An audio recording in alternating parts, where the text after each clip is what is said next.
You're listening to On Israel in Al Monitor. I am Ben Caspit from Tel Aviv.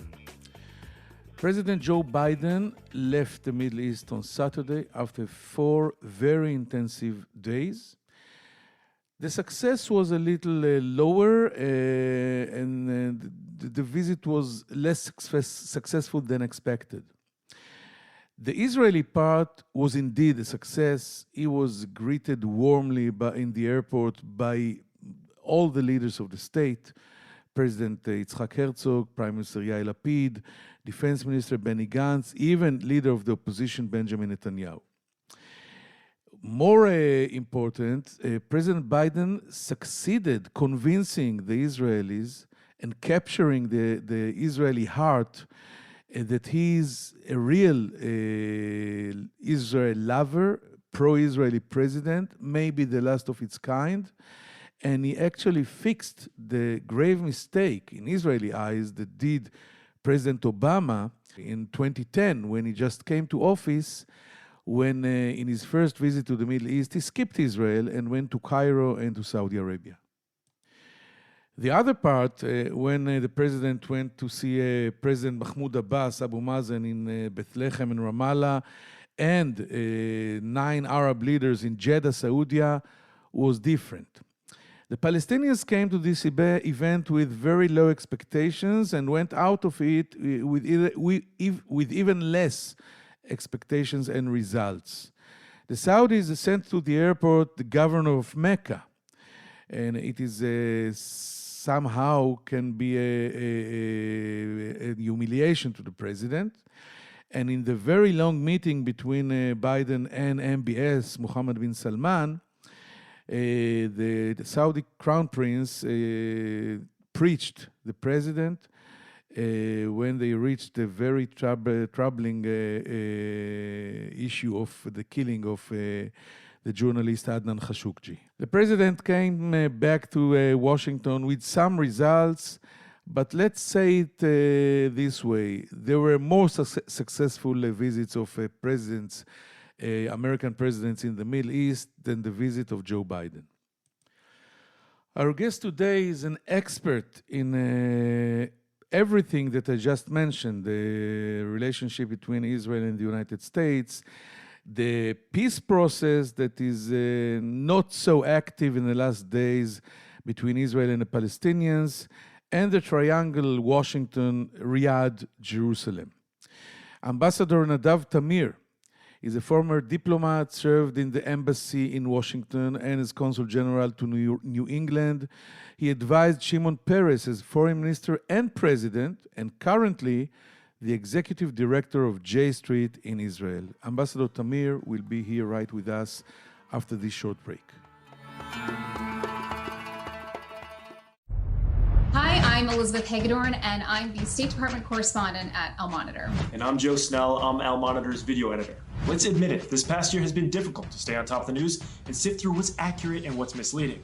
Let Al Monitor help you. If you care about the Middle East and North Africa, you should consider listening to Al Monitor's audio series On the Middle East with Andrew Parasalidi and Amber and Zaman, and On Israel with Ben Caspit. You can now watch our newest video podcast, Reading the Middle East with Gilles Capel. You can subscribe to these series on your favorite podcast platforms. And through a host of free daily and weekly newsletters, we offer a range of perspectives with the highest journalistic standards. You can subscribe to these newsletters at almonitor.com. As an award-winning media service headquartered in Washington, D.C., Al Monitor has a network of over 160 contributors around the world. So if you haven't done so already, be sure to visit almonitor.com, where you can find all of these newsletters and podcasts along with first-class reporting and analysis.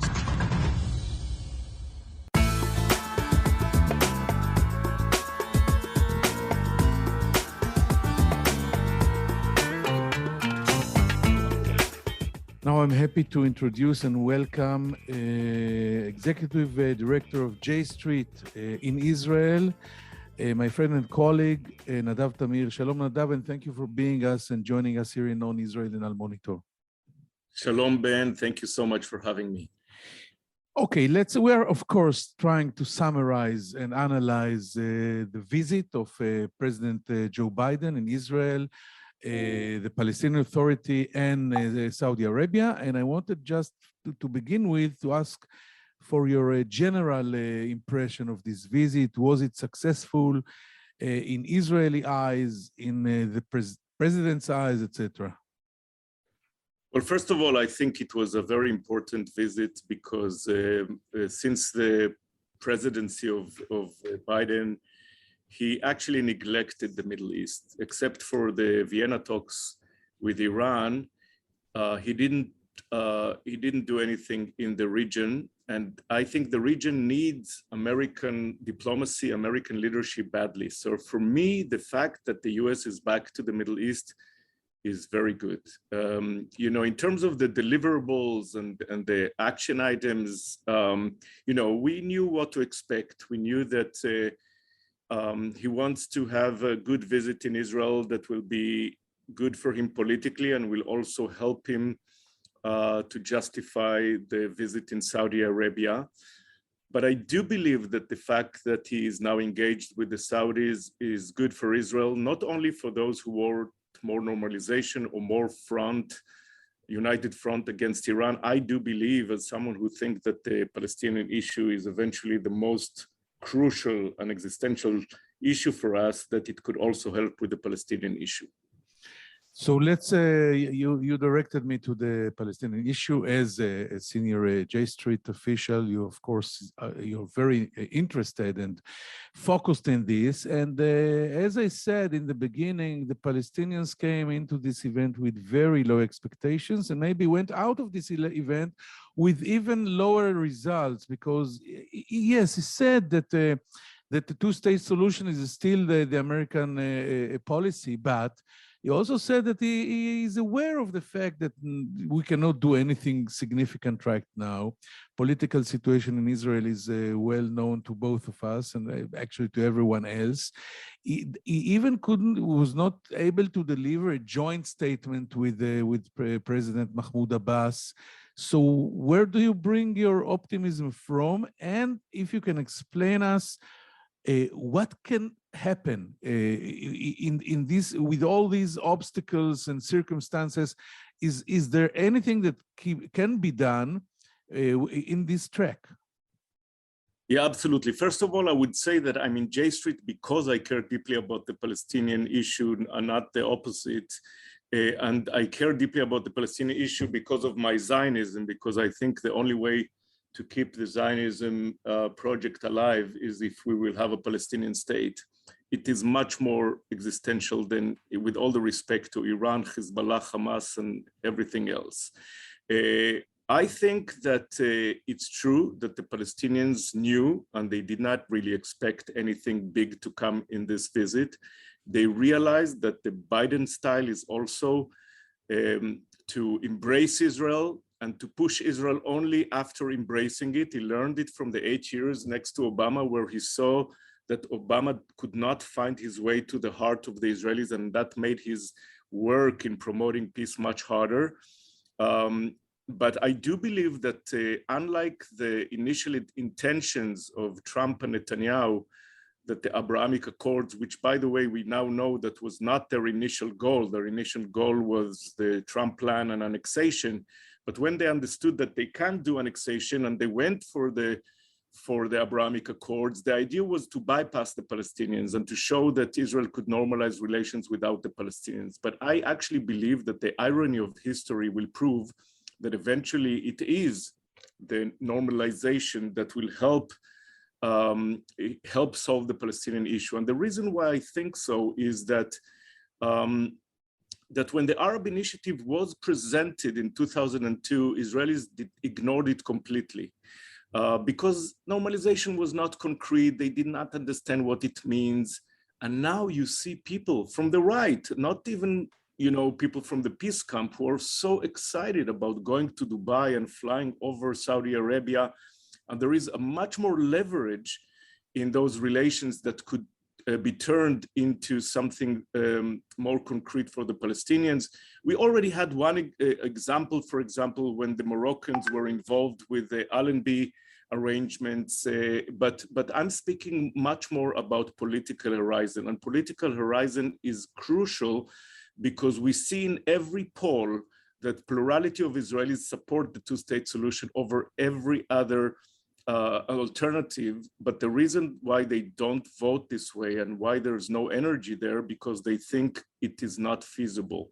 And to create political horizon, which is what I think Biden started to do in speaking about 67 borders with land swaps, in going to East Jerusalem to show that he's reversing the Trump announcement that Jerusalem is off the table, by connecting with the Saudis around the Saudi initiative, which turned into an Arab initiative, is a good beginning for bringing back the two-state solution into the discussion, that the next time Israelis and Palestinians will go to vote, they will vote on this issue and not only on other issues that are less important.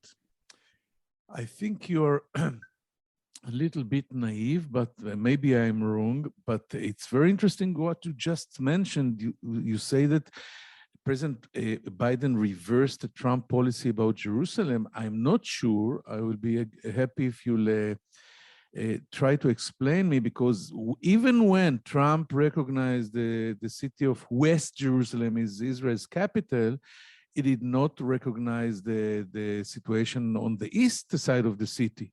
So when President Biden goes there with a Palestinian flag and not an Israeli flag, it's nothing new, or maybe I'm wrong. Well, Trump said, and Trump, said different things and sometimes conflicting things, but at some point he said that Jerusalem is off the table, and this is the way the Palestinians understood it. And don't get me wrong, I'm very much for an American embassy in West Jerusalem, but I don't think that this embassy really changed our life. I mean, Jerusalem was our capital before and after. What we really need is for the moderate Palestinians to have hope that they could have their own capital in East Jerusalem. And I think that that when Biden insisted on going to East Jerusalem, and even the symbolic thing of giving money to the hospitals in East Jerusalem, now that he cannot open the consulate because he doesn't want to embarrass Lapid before the elections, and he didn't want to break the change government before, for good reasons, shows that he is reversing the statement that Trump said Jerusalem is off the table, and the Palestinians could still hope to have their own capital there. Okay, let's move to the Iranian issue. Unlike you, maybe many of the Israeli leadership sees the Iranian issue as the existential and the real important issue. And I'm not sure the goods were supplied in this issue. There was no deadline, no red line, no tripwire, some Iranian action that will trigger a Plan B operation by Israel and the United States. How do you see it? We just heard today former senior Iranian official saying that Iran can produce 1 or 2 atomic bombs. And I don't know what he meant or what he wanted to achieve, but how do you see the current situation when Americans are still anxious to renew the JCPOA, and Israel sees this agreement as an existential threat to its security? Well, I think that the Biden administration have a very good reason to try to get back to the JCPOA. I think that it's very rare in the international affairs that we have a real case study in front of us. And we did have a case study that the JCPOA was actually succeeding. And the reports of the intelligence from all around the world said that Iran was committed to the agreement until Trump left the agreement with the pressure of Netanyahu. And even though all options should remain on the table, diplomacy is very much needed. And there's no way to go to a better agreement before you go to the agreement that the United States left. And this is why I think Biden is correct in trying to get back to the JCPOA. I'm not sure he will be successful. And I think it's a good idea to prepare other options, but still, diplomacy is the preferred option. I think that there are many, and as part of my job, I'm meeting with many Israelis from the security echelons who think that the JCPOA was, even though not perfect, but the better alternative at the time. And it was a huge mistake to leave it. And we also heard even from within the system, from Dror Shalom recently in Washington, and for Tomer Hyman, who just left the intelligence forces, that they think the same, that going back to the JCPOA is actually an Israeli interest. Now, I do want to give credit to the Bennett, Lapid, Gantz government that, unlike Netanyahu, even if they're against the JCPOA, they understand that with your most important ally and the most important superpower in the world, if you want to influence, you have to do it within the room and not to fight against it in Congress or in the media. But still, I think that they are wrong in thinking that the JCPOA is bad for Israel. But maybe when you talk about the JCPOA, when it was signed, I can understand what you're saying. But right now, if you go back to it, most of the period of the agreement is behind us. The sunset will happen between 3 and 5 years from now. It's very close. And I can understand the people that are saying that this agreement is not a solution to anything. And I can understand what Israel is preaching the United States to go to longer and stronger agreement. And still, Chief of Staff is not supporting. By the way, you mentioned Dror Shalom. He was a senior official, a general in the military intelligence, and Tamir Haiman, the head of the military intelligence. I can add you the current head of military intelligence, General Aaron Khaliwa, who thinks the same, but head of the Mossad, for example, the current one, Dadi Barnea, and the previous one, Yossi Cohen, thought that the JCPOA is terrible. Well, so I disagree with them, and I think the majority of people who left not on uniform are with me on this. And it's true that the agreement is not perfect. It's true that we need a longer and stronger agreement, but there is no realistic way to go to longer and stronger before you first re-enter the JCPOA and re-enter the negotiations with the Iranians, which are now completely trashed after Trump's withdrawal and after the collapse of the international coalition that was created to deal with Iran. And it's also created a situation when the Iranian extremists within the Ayatollah regime were strengthened because of the Trump withdrawal. So, by the way, the sunset provisions don't mean that United States should just, do nothing when the sunsets are off, because there are still the NPT, there are still many sanctions and Security Council resolutions, and America could decide to go to other options. But it's better to have the 5 or whatever years, depending on the provision, rather than do it right now, because this time gives us more to get organized and more options to make changes. So just deciding to leave it and now not to get back because something is going to happen in 5 years, I don't see the logic here. The argument that we are actually legitimizing the nuclear program is not true. The agreement is legitimizing enrichment, but not in military level. And in terms of if Iran is the most important issue or not, we could have a full discussion only about that. I think that in many ways, the Iranians are using us and we are using them, but the alarmism is completely exaggerated. And I'm still for preventing from Iran to acquire a nuclear weapon. I don't think it's good for the world and it's not good for the Middle East. But I think the way it was exaggerated during Netanyahu times, that it became so much, that everybody believes so, that even Lapid and everybody else should agree with this, because this is what the public feels. But the majority of generals who leave the IDF, Mossad, Shabak think differently. Yes, the exaggeration is also when Netanyahu was comparing the Iranian threat to the Holocaust. So, and I think which is the most anti-Zionist sentence I ever heard. Yes. When he said it's 39 all over again and Iran is Germany, I said this is saying that Zionism was not worth it. And I agree with you here. Let's go to by the way, What do you think about the Jerusalem Declaration? I heard from guys in the foreign ministry that it's historic and a great achievement, and now we have in writing things we never signed such a declaration with the United States since the 90s. What's your take on it?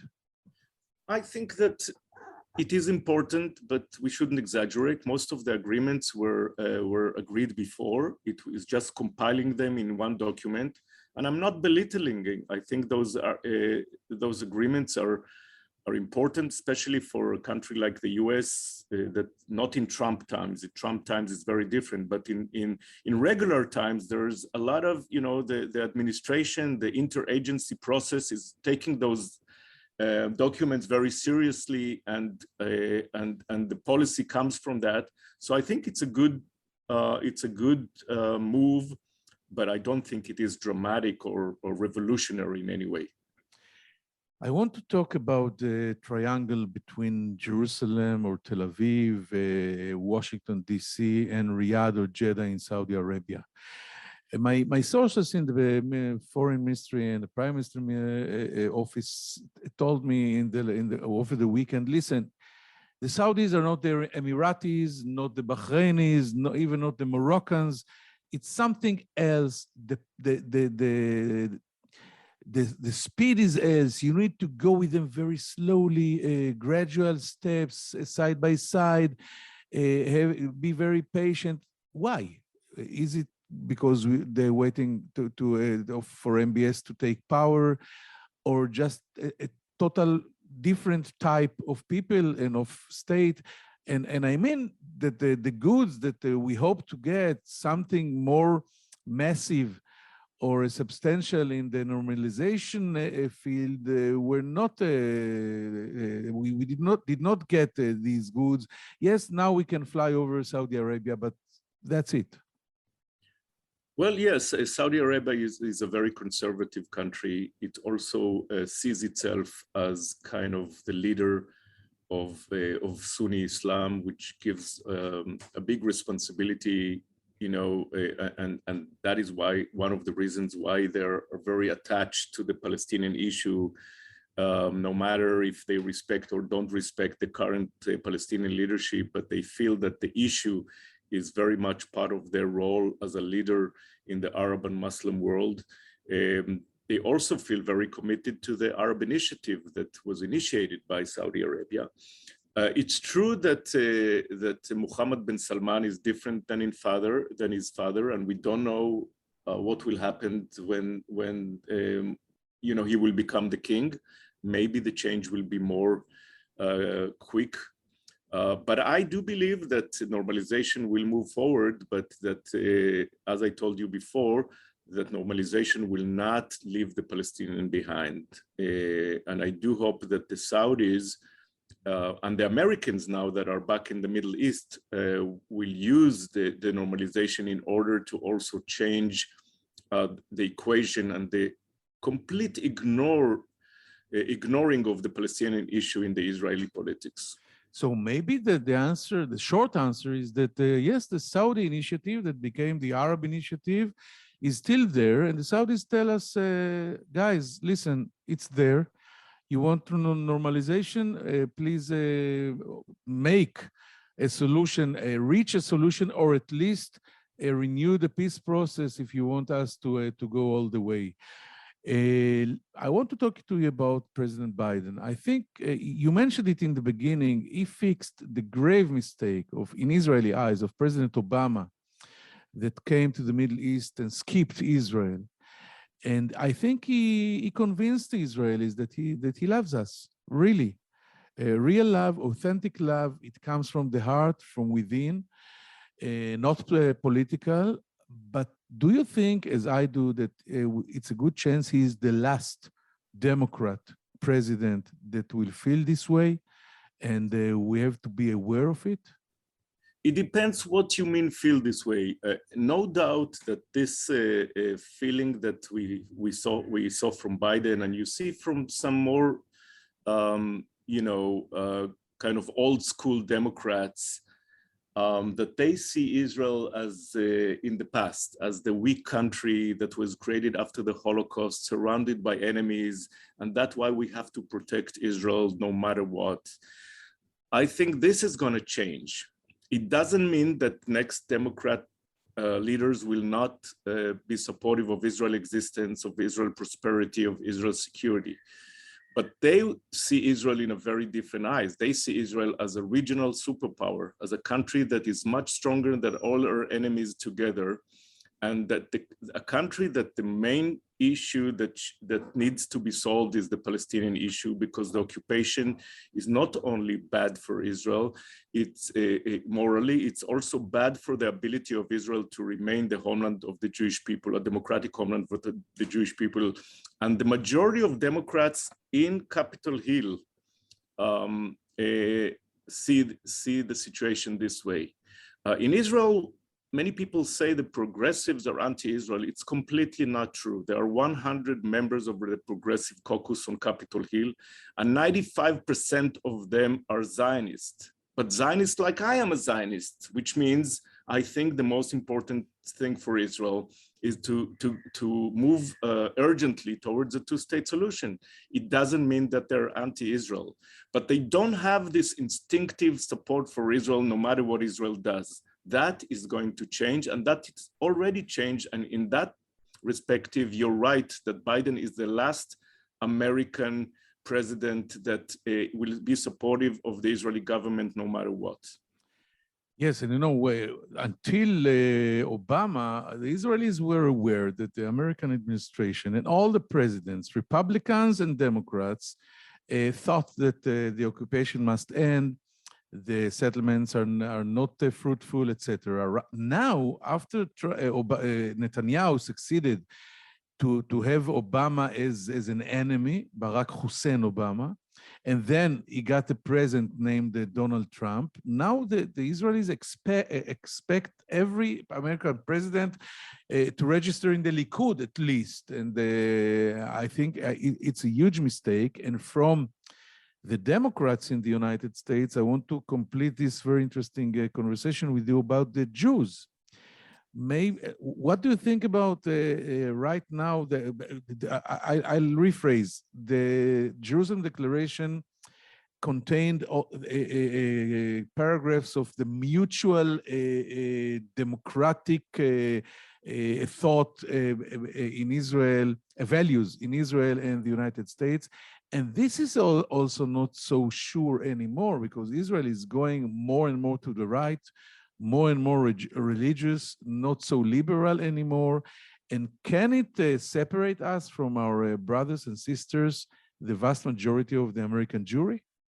Absolutely. I think this was one of the biggest mistakes in Israel's history, was the fact that Netanyahu actually signaled to the majority of the Jewish community that he prefers alliances with evangelical Christians, with the extreme right, also in Europe, in Brazil, in the Philippines, over people who are liberal / progressive, that believe that Judaism is about tikkun olam, that Judaism is about caring about other people as well. And there is now a big question, because the new generation of Jews, they say, listen, we want to see a country that represent our values. And by the way, if I may do a little propaganda for J Street, before J Street was created, they didn't have that choice, because the choice was Israel to say, either say Israel is always wrong, or either say Israel is always right. We now created a space for Jews to say, yeah, we love Israel, we care about Israel, but we can criticize Israel, especially when we see an Israeli government that is becoming in symbiosis with Trump, who represent everything that is against their values. And I think this is a big mistake. Now, the current government made a big change in trying to go back to bipartisanship. But I think it will not be enough before we do something serious with the Palestinians, because the conflict will always be an issue for liberal and progressive Jews.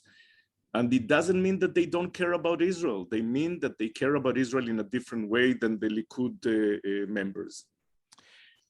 Nadav Tamir, it was very interesting, and I thank you again for joining us here in Al Monitor. Thank you, Toda Rabba Nadav. We'll take now a short break and come back with some final thoughts right after it. Toda Thank Nadav. you. Thanks. Take care.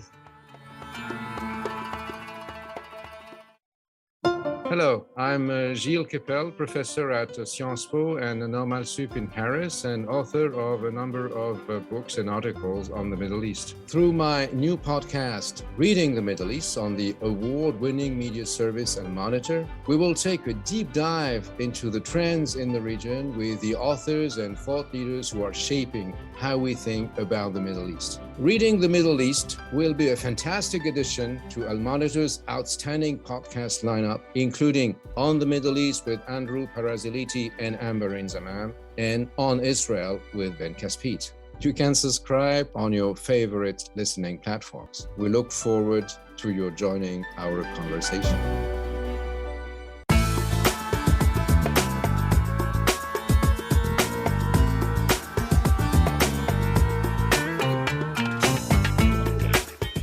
Thank you for staying with us. Ambassador Nadav Tamir said in this interesting conversation that the Biden visit to the Middle East, Israel, Palestinian Authority, and Saudi Arabia is more important than it looks, because it was so important to all the players in the Middle East to see that the United States did not neglect the Middle East, because the region still needs American diplomacy, American leadership, and according to Nadav, what the president did is exactly this.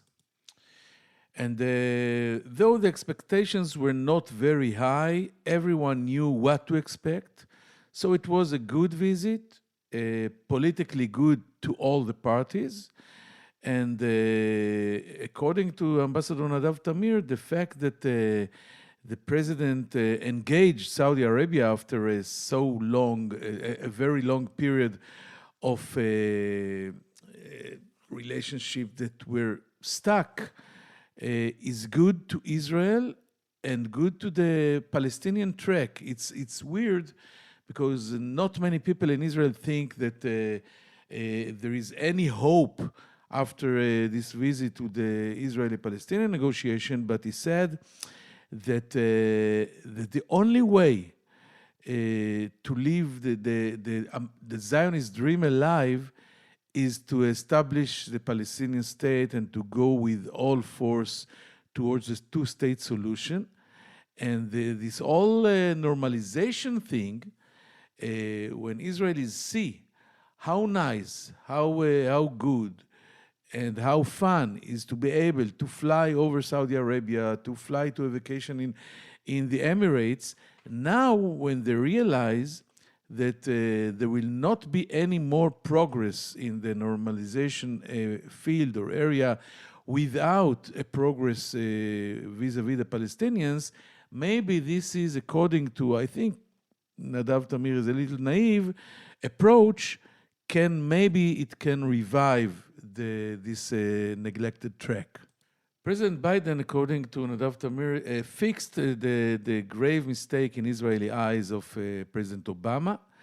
President Obama, as we all remember, tried first to press or push Israel in the Cairo speech, and when he demanded from Prime Minister then Netanyahu to freeze the settlements, and then to hug it when he visited Tel Aviv and Jerusalem in 2013. President Biden, according to Ambassador Tamir, first hugs and hopefully will push or press later. He also said an interesting thing, that what the president did is actually reverse the Trump administration policy towards Jerusalem. When Trump said or hinted that Jerusalem is not on the table and recognized that West Jerusalem is the capital of Israel, President Biden insisted on going to Eastern Jerusalem donating a large sum of money to an Eastern Palestinian Jerusalem hospital, Augusta Victoria.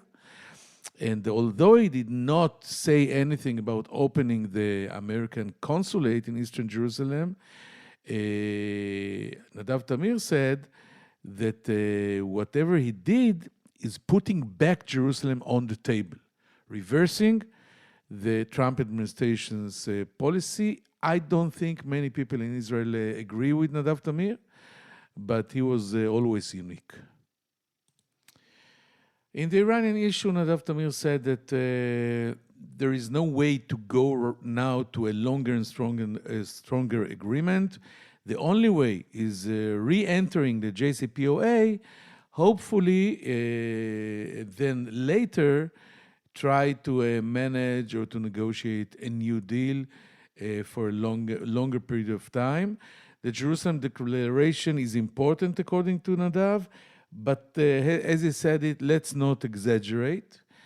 And finally, he said that one of the most or the biggest mistakes in the history of Israel, not less, is when Netanyahu decided to prefer a new alliance with the evangelical Christians in the United States and desert the vast majority of American Jews, the Reform and Conservative and secular Jews in the United States.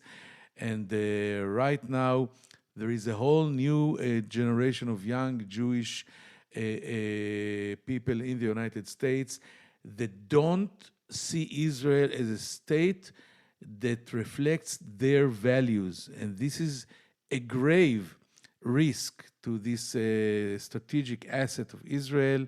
And this is the reason Nadav said that J Street was established, and he is, of course, the J Street Director General in Israel.